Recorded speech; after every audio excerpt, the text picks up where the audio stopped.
आज हम यहाँ पे समझने वाले हैं कि भाज्य क्या होता है, भाजक क्या होता है, भागफल क्या होता है और शेषफल क्या होता है, इनके बीच में क्या संबंध होता है और कैसे इनको फाइंड आउट किया जाता है। तो बिना देर किए करते हैं आज का वीडियो स्टार्ट।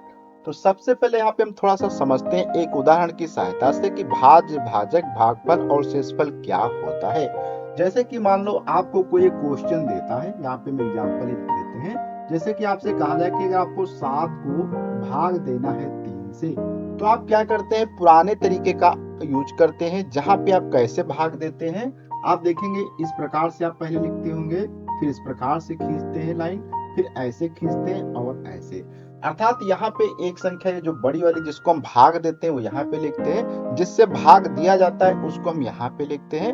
अब यहाँ पे आप भाग कैसे देते होंगे, देखो यहाँ पे क्या करेंगे, ऐसा 3 का पहाड़ा पढ़ेंगे कि 3 जो है क्या है 7 से ज्यादा ना हो। तो क्या होगा, 3 एक कम 3 होगा, 3 दूनी 6 होगा, अर्थात 3 दूनी 6। उसके बाद अगर आप फिर से गुणा करेंगे तो 3 तिया 9, अर्थात क्या हो जाएगा, एक ज्यादा हो जाएगा। तो इस प्रकार से आपको क्या 2 बार गुणा करना है। तो क्या होगा, 3 दूनी 6 हो जाएगा। अब यहाँ पे क्या किया जाता है, इसको घटाया जाता है। घटाने पे क्या बचेगा, 1 बचेगा। अब यहाँ पे देखो और कोई संख्या हमारे पास तो है नहीं, तो अब हम क्या करेंगे, अगर 3 को भाग देंगे 1 से तो ऐसी कोई संख्या नहीं, अर्थात ऐसा कुछ 3 में हम गुणा करके नहीं प्राप्त कर सकते जिससे 1 प्राप्त हो। और यहाँ पे ध्यान रखना, पूर्ण संख्याओं की हम बात करते हैं। वैसे तो अगर आप 3 में 1/3 से गुणा करेंगे तब तो आपको यहाँ पे 1 प्राप्त होगा, लेकिन उसकी हम बात नहीं करते हैं। जैसे कि यहाँ पे 3 में आप देखेंगे 2 से गुणा किया गया था तो 6 आ गया था। उसी प्रकार से अब ऐसी कोई संख्या नहीं है कि आप 3 में गुणा करें 1 प्राप्त होगा। तो इस केस में जो यहाँ पे बच जाता है इसको हम यहीं पे छोड़ देते हैं। तो अब यहाँ पे हम बात करें इसमें क्या क्या चीजें हैं, तो इनका नाम होता है, जैसे कि ये जो होता है इसे हम क्या कहते हैं, भाज्य कहते हैं। अर्थात यहाँ पे क्या हो जाएगा, अगर लिखा जाए तो भाज्य, भाज्य बराबर यहाँ पे आप देखेंगे क्या हो जाएगा, 7 हो जाएगा। ये जो होता है भाग देता है, क्या करता है, भाग देता है, इसको हम क्या कहते हैं, भाजक कहा जाता है। ठीक है, इसे क्या कहेंगे, भाजक। तो यहाँ पे भाजक क्या है, 3 हो जाएगा। इसके बाद यहाँ पे जो आता है क्या होता है, भागफल होता है। तो यहाँ पे भागफल क्या हो जाएगा, आप देख सकते हैं। तो भागफल यहाँ पे हमारा आ जाता है। तो इसके बाद जो यहाँ पे बच जाता है, शेष बच जाता है, उसे हम क्या कहते हैं, शेषफल कहते हैं। तो यहाँ पे क्या आ जाएगा, आपका शेषफल आ जाएगा। ठीक है, तो यहाँ से आप बहुत आसानी से समझ सकते हैं कि इस क्वेश्चन में ये हमारा था मतलब भाजक, ये था भाज्य, ये था यहाँ पे भागफल और ये शेषफल। ऐसे हम एक और एग्जांपल ले लेते हैं। जैसे कि मान लो यहाँ पे अपकिन से आपसे दिया जाए 12 दिया गया है, इसको आपको भाग देना है 4 से। क्या करना है, आपको 4 से भाग देना है। तो ये हमारा एग्जाम्पल नंबर 1 था। ये एग्जाम्पल नंबर हमारा क्या हो जाएगा, 2 हो जाएगा। यहाँ पे क्या होगा, देखो इसको हम पुराने तरीके में लिखने की कोशिश करें तो इसको ऐसे लिखेंगे, यहाँ पे 4 लिख देंगे। तो अब देखो क्या होगा, ऐसा कुछ 4 में गुणा करो कि वो गुणा करने पे 12 से ज्यादा ना हो, कम हो जाए कोई बात नहीं, ज्यादा नहीं होना चाहिए। तो क्या होगा, 4 एक कम 4, 4 तिया क्या हो जाएगा, 12 हो जाएगा। आंसर 4 एक कम 4, 4 दूनी 8, 4 तिया 12। तो यहाँ पे 3 से गुणा करेंगे तो क्या आ जाएगा, 12 आ जाएगा। तो यहाँ पे आप देख सकते हैं 2 में से 2 जाएगा 0, 1 में से 1 जाएगा 0।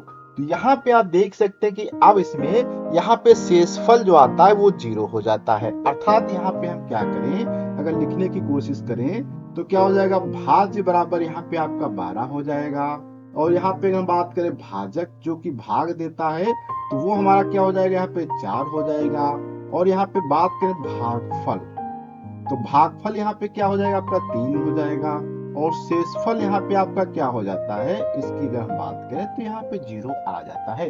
तो अभी आप समझ सकते हैं कि भाज्य क्या होता है, भाजक क्या होता है और भागफल क्या होता है। अब हम यहाँ पे थोड़ा सा समझते हैं कि इनके बीच में संबंध क्या होता है, अर्थात भाज्य कैसे होता है, भाजक और भागफल। तो इसको हम यहाँ पे अगर थोड़ा सा देखो, एग्जाम्पल ये वाला जो हमारा था इसको हम यहाँ पे खींच देते हैं लाइन। तो यहाँ पे आप देखेंगे हम क्या लिख सकते हैं, ये जितनी भी संख्याएं यहाँ पे आपको लिखी हैं इनके बीच में ऐसा क्या संबंध है कि जो आप बना सकते हैं। जैसे कि यहाँ पे मान लो हम लिखते हैं 7, क्या लिखेंगे 7। 7 बराबर हम क्या लिख सकते हैं, यहाँ पे ये 3 है, इसको हम गुणा करें, 3 में क्या करेंगे 2 से गुणा कर देंगे, इसके बाद ये 1 को हम क्या कर देंगे जोड़ देंगे। तो यहाँ से आप देखेंगे क्या होगा, 3 दूनी 6 होता है, 6 7 होता है। कहने का मतलब यहाँ से आप देखते हैं कि 7 बराबर क्या 3 गुणे 2 प्लस 1। ऐसे यहाँ पे थोड़ा सा हम आते हैं तो इसमें हम क्या लिखेंगे 12 बराबर क्या हो जाएगा, यहाँ पे हम लिखेंगे 4 गुणे यहाँ पे लिखेंगे 3 प्लस का लिखेंगे 0। तो यहाँ पर भी आप देख सकते हैं 12 बराबर क्या होता है 4 गुणे 3 प्लस 0। अर्थात यहाँ पे आप देख सकते हैं चाहे ये आपका इस टाइप का क्वेश्चन है तो इसमें भी आप देख सकते हैं सेम पैटर्न यहाँ पे बनता है, अर्थात एक इस प्रकार का संबंध बनता है। ऐसे अगर ऐसा क्वेश्चन है तो यहाँ पर भी एक ऐसा संबंध बनता है।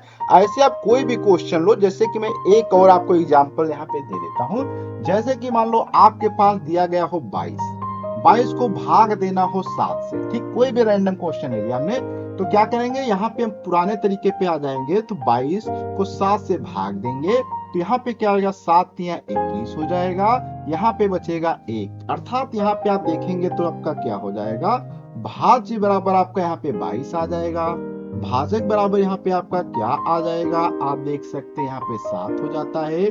और भागफल की बात करें तो भागफल यहाँ पे आपका क्या हो जाता है 3 हो जाता है। और शेषफल की अगर हम बात करें तो यहाँ पे आप देखेंगे शेषफल इसका क्या आता है 1। अब अगर इसी तरीके से यहाँ पर भी हम संबंध लिखने की कोशिश करें तो क्या होगा 22 बराबर क्या हो जाएगा 7 यहाँ पे लिखेंगे, गुणे का 3 लिखेंगे, प्लस का 1, 7 के 21, 1 22। तो यहाँ पे आप देख सकते हैं किसी भी टाइप का अगर आप क्वेश्चन है आप उसको भाग देते हैं और वहां पे आप भाज्य भाजक भागफल शेषफल निकालते हैं तो उसके बीच में ऐसा संबंध है। तो इस संबंध को अगर हम यहाँ पे लिखने की कोशिश करें तो देखो ये क्या था हमारा, यहाँ पे भाज्य था, क्या हो जाएगा भाज्य, यहाँ पे हम क्या लिखेंगे भाज्य। इसके बराबर ये क्या है हमारा, यहाँ पे देख सकते हैं भाजक है, भाज्य भाजक भाजक। और ये भाजक कैसे, गुणे का निशान लगा, ये क्या है भागफल है, भागफल है। इसके बाद प्लस यहाँ पे क्या है, ये जो आपका शेषफल है 1, यहाँ पे क्या हो जाएगा शेषफल। तो यहाँ पे आप एक देख सकते हैं यहाँ पे हमारा एक फार्मूला बन के आ जाता है जिसमें क्या होता है भाज्य बराबर भाजक गुणे भागफल प्लस शेषफल। अर्थात कोई भी अगर आपके पास क्वेश्चन दिया गया हो, ये जैसे क्वेश्चन इनको हम परिमेय क्वेश्चन भी कह सकते हैं। परिमेय क्वेश्चन कब कहते हैं, जब इनको क्या किया जाता है इस प्रकार से लिखा जाए, जैसे 7 बटे आपका क्या हो जाता है 3 हो जाए या 2 बटे 5 हो जाए, इस प्रकार के जो भी क्वेश्चन लिखे जाते हैं ये सभी क्या होते हैं आपके परिमेय क्वेश्चन होते हैं। तो इस जब भी ये परिमेय क्वेश्चन होते हैं तो इनके बीच में कुछ एक संबंध होता है भाग देने पर, भाजक भागफल और शेषफल के बीच में, जो कि यहाँ पे संबंध होता है। तो आज की वीडियो में हम लोगों ने डिटेल्स समझा कि भाज्य क्या है, भाजक क्या है, भागफल क्या है, शेषफल क्या है। और अगर आपसे कोई भी किसी क्वेश्चन में भाज्य भाजक भागफल पूछ लेता है तो आपको करना क्या होता है, बस इस तरीके से भाग देना होता है। भाग देने के बाद यहाँ पे जो भी चीजें आती हैं, जैसे कि यहाँ पे मैंने इसको भाग दिया या यहाँ पे मैंने भाग दिया, तो यहाँ पे अगर आप लिखें तो ये क्या हो जाएगा आपका भागफल हो जाएगा यहाँ पे। और इसके बाद यहाँ पे अगर हम बात करेंगे तो ये क्या आपका हो जाता है शेषफल हो जाता है। इसी प्रकार से यहाँ पे हर एक चीज को आप अलग अलग बता सकते हैं, जैसे ये क्या होता है भाजक होता है और यहाँ पे क्या होता है ये आपका भाज्य होता है, ठीक, इस प्रकार से। तो यहाँ से अलग अलग आप चीजों को निकाल सकते हैं और बहुत आसानी से बता सकते हैं।